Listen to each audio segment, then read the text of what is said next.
친구들 안녕. 네, 다 평안하셨죠? 네, 한 주간도 잘 지냈으리라 믿어요. 친구들 불평불만 안 했나요? 한 주간 동안 불평불만 조금 했죠. 네, 많이 하지 않기로 전도사님과 약속했죠. 전도사님도 조금 하려고 했죠. 네, 그래서 우리 저번 주의 말씀 한번 볼게요. 저번 주의 말씀, 모세가 무엇을 만들어 장대 위에 다니 뱀에게 물린 자가 이것을 쳐다본 즉 모두 살았더라고 했어요. 이게 뭐였죠? 바로 놋뱀이었어요. 놋뱀을 높이 들자 이스라엘 백성들이 그것을 보고 살게 되었죠. 우리 오늘 말씀은 함께 읽어볼게요. 시작. 그들이 가서 라합이라 하는 기생의 집에 들어가 거기서 유숙하더니, 여호수아 2장 1절 말씀 중이에요. 아멘. 네, 오늘은 라합이라는 사람이 나오겠네요. 네, 라합이라는 사람이 어떤지 함께 볼 거예요. 그보다 앞서 여러분들 모세가 있었죠. 모세가 출애굽 이후로 쭉 왔었는데 이제 40년이 지나고 모세가 죽게 되었어요. 먼저 아론이 죽고 모세가 죽게 되었어요. 그래서 모세 다음으로 이스라엘을 이끌고 인도해 나갈 사람이 누구였냐면 바로 여호수아였어요. 여호수아가 하나님께 선택받아 이스라엘 백성들을 모두 이끌고 가나안 땅으로 들어가게 됐죠. 40년이라는 시간이 벌써 흘렀어요. 그래서 이스라엘 백성들, 반대했던 이스라엘 백성들, 가나안 땅으로 들어가길 주저했던 백성들 모두 죽고, 여호수아와 갈렙과 그리고 그 이스라엘 백성들의 다음 자손들, 출애굽했던 그 아들들이 이제 가나안 땅으로 들어가는 이야기예요. 그래서 출애굽 이야기는 이제 저번 주로 끝났고 이제부터 가나안 땅에 들어가는 이야기를 할 거예요. 그래서 여기서 주인공은 누구다? 분명 주인공은 하나님이시지만 이제부터 이끌어갈 주인공은 모세가 아니라 여호수아를 중점적으로 보게 될 거예요. 그래서 이 여호수아가 어떻게 하나님과 함께 했는지를 전도사님하고 지금부터 볼 거랍니다. 그래서 여호수아가 이제 이스라엘 백성들 이끌고 나서 처음으로 한 일은 바로 여리고성을 정탐하는 일이었어요. 이제 가나안을 정탐해봤으니까 이제 가나안 땅 중에서도 저 첫 번째 강을 건너가서 첫 번째로 맡게 될 저 여리고성을 정탐하는 게 일이었어요. 그래서 두 사람, 몇 사람? 두 사람을 뽑았어요. 많이도 안 뽑고 두 사람만 뽑았어요. 두 사람이면 충분하다고 생각했나 봐요. 그래서 이 여호수아는 두 사람에게 저기 여리고성을 한번 살펴보라고 했어요. 당시 여리고성은 엄청 큰 성이었어요. 그 가나안 땅 중에서도 가장 강한 성이라고 할 수 있을 만큼 가장 번성하고 가장 큰 성이었어요. 그럼 성벽도 높을까요? 낮을까요? 아주 높았어요. 그리고 사람도 많으니까 병사들도 많았을까요? 적었을까요? 아주 많았어요.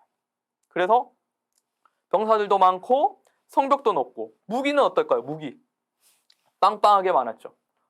최신식 무기들로 다 무장되어 있고 갑옷도 번쩍번쩍 다 잘 준비되어 있는 여리고성이었어요. 상식적으로 이스라엘 백성들이 이 여리고성에 들어가서 싸워서 이길 수 있을 만한 전투력은 아니었어요.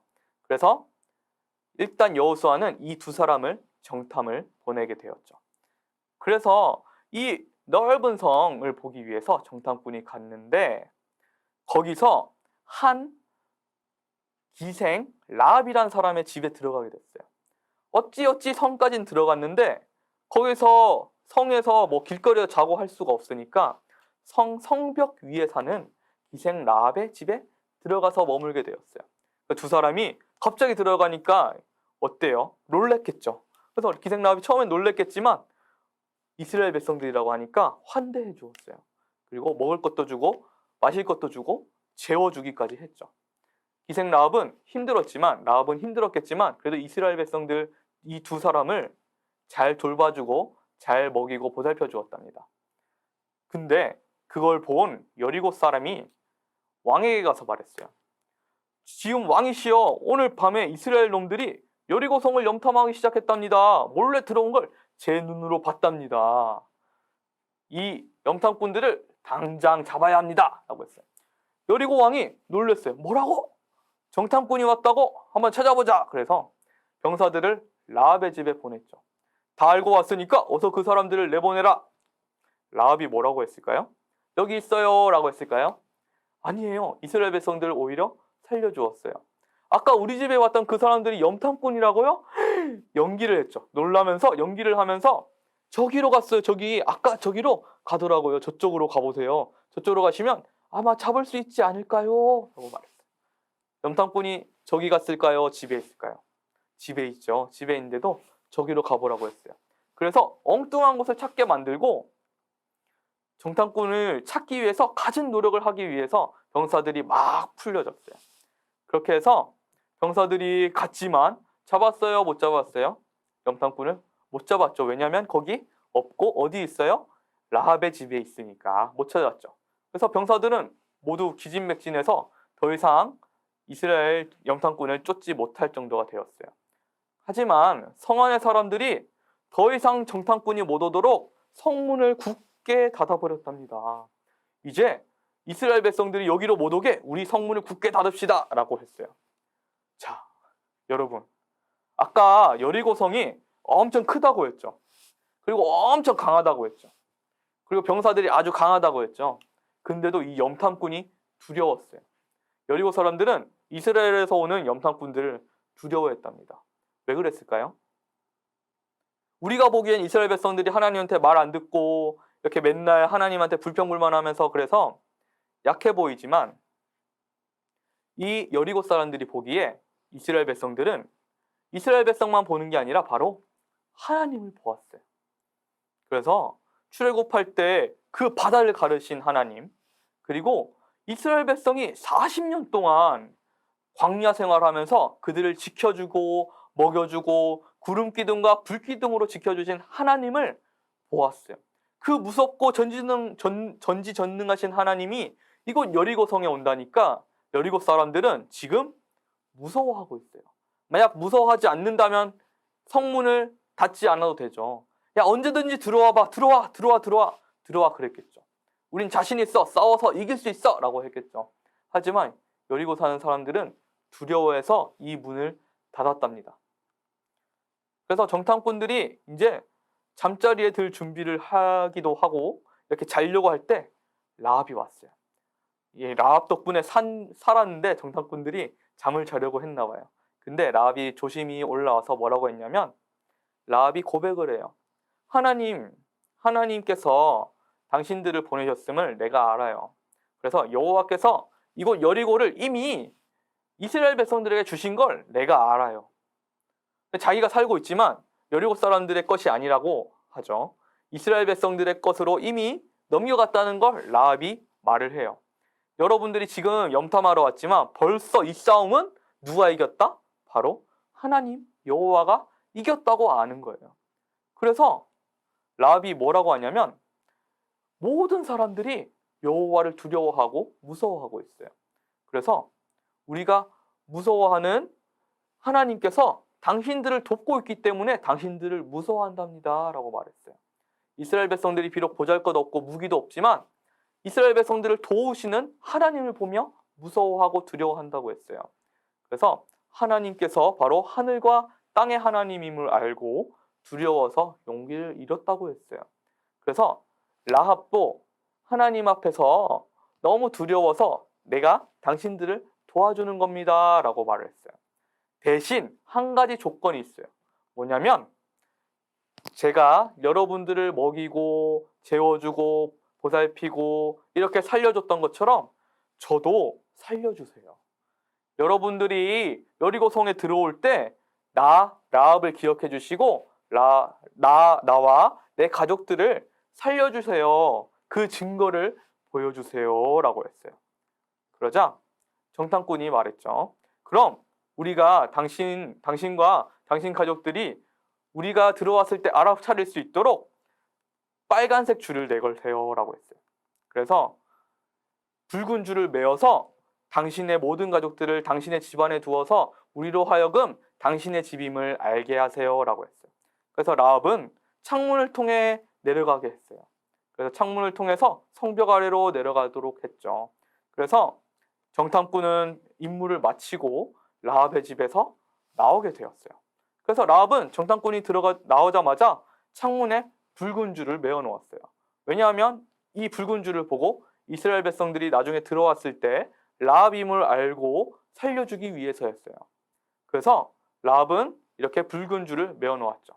자, 라합이 붉은 줄을 메어 놓았다는 건 뭘 말하냐면 이스라엘 백성들이 이긴다는 것을 믿었다는 거예요. 하나님이 이긴다는 것을 믿었다는 거예요. 여리고가 지금 크고 강하고 부유하지만 하나님께서 들어오신다고 하면 영락없이 무너질 것임을 라합은 믿었던 거예요. 어떻게 이스라엘 백성들도 믿지 못하는 이 하나님의 크고 놀라우신 계획을 라합은 믿었을까요? 라합은 하나님을 듣고 바로 믿었기 때문에 가능했던 일이에요. 그래서 라합은 예수님의 족보에까지 올라오게 되었죠. 그래서 여호수아에게 가서 이 영탐꾼들이 모든 일을 보고했답니다. 여리고의 샅샅이 모든 것을 보고 나서 라합의 집에서 건강하게 잘 있다가 여호수아에게 이 여리고 성의 사정을 모두 알려주었답니다. 자, 여러분, 이스라엘 백성들이 여리고 성에 가서 이길까요? 질까요? 여리고 성이 엄청 크고 대단하고 강한데 이길까요? 질까요? 여러분은 어떻게 생각하세요? 이스라엘 백성들은 이길 거라고 믿었을까? 못 믿었을까요? 제가 봤을 때는 모두가 다 믿진 않았을 것 같아요. 가나안 10명의 정탐꾼들처럼 우리가 이길 수 있을까? 불안한데 이길 수 있을까? 라고 했을 것 같아요. 하지만 이스라엘 백성도 아닌 라합은 하나님께서 오실 때 반드시 이길 것임을 믿고 있었답니다. 그냥 하나님이 이길 수도 있으니까 도와주는 차원이 아니라 여리고성은 반드시 망하고 하나님이 반드시 이긴다고 믿고 있었어요. 그래서 보지 않아도 하나님의 은혜를 그렇게 경험하지 못해도 라합은 하나님을 믿었답니다. 친구들은 어떠신가요? 친구들은 하나님의 은혜를 믿으세요? 하나님의 놀라운 일을 믿으시나요? 우리도 라합처럼 이스라엘 백성들이 아니라 라합의 믿음을 가졌으면 좋겠어요. 비록 듣지도 못했지만, 만나지도 못했지만, 보지도 못했지만 하나님을 듣는 것만으로도 믿을 수 있는 그 믿음을 우리가 가졌으면 좋겠어요. 이스라엘 백성들처럼 항상 하나님과 경험하면서도 하나님을 원망하고 배신하고 따르지 않았던 것처럼 이스라엘 백성들을 따르는 게 아니라 이 라합과 같은 영적인 눈을 가졌으면 좋겠어요. 자, 오늘 말씀 다시 한번 읽어볼게요. 그들이 가서 땡땡이라 하는 기생의 집에 들어가 거기서 유숙하더니 라고 했어요. 이 땡땡이 누구죠? 아까 주구장창 말했던 그 사람이에요. 그 사람이 다음 주에 어떻게 되는지 궁금하시죠? 과연 여리고성은 어떻게 될까요? 이스라엘 백성들은 어떻게 여리고성에 들어갈까요? 하나님은 어떻게 이스라엘 백성들을 여리고성에 들어가게 할까요? 라합은 어떻게 살아날까요? 궁금하시죠? 다음 주에 볼게요. 친구들 안녕.